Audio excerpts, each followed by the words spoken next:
by that? Well, there's so many people who I've met that, gosh, they have 5 houses, they have 10 houses, they have 20 houses.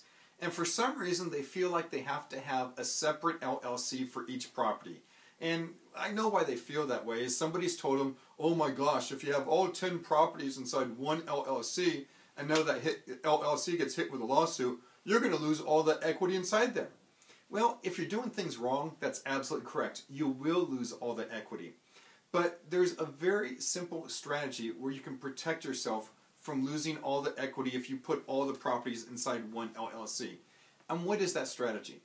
That strategy is the dual LLC strategy. For the most part, all you need is 2 LLCs. Even if you have 500 properties, just the use of 2 LLCs is going to give you some pretty darn strong asset protection. And stop and think about that, by the way.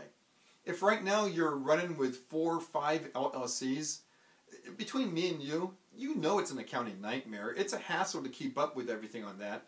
And so if we could knock that down to 2 LLCs, what do you think? Is that going to make your life easier? Yeah, probably. Okay, let's go into the strategy. This is what you do.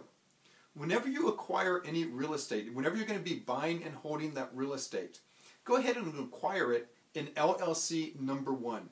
So if you have 5 properties, they're all in the name of LLC number 1. If you have 50 properties, they're all in the name of LLC number 1. If you have 5,000 properties, they're all in the name of LLC number 1. Then what you do is you set up the second LLC.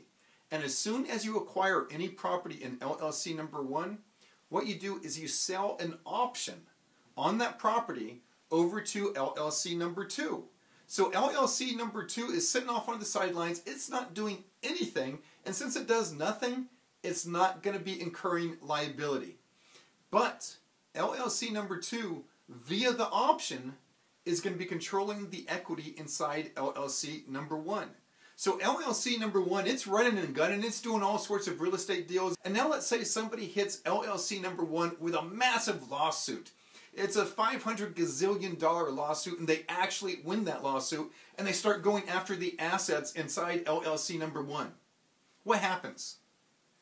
LLC number 2 over here, it has options on all of the equity. It controls all of the equity inside LLC number 1. And these are all pre-existing, and they've all been filed with the county recorder's office. So if you will, think of them as a first mortgage, a second mortgage, and the judgment against LLC number 1 is a third or fourth mortgage. In short, LLC number 2 has lien priority. It can suck out all the equity, and all the equity is now protected inside LLC number 2 that is not a part of the lawsuit. A little bit complicated, guys. I know you're going to have questions. Send us an email, give us a call, but just know this. You don't need to set up any more than 2, maybe 3 LLCs in order to give yourself very strong asset protection on your real estate holdings. Thank you very much.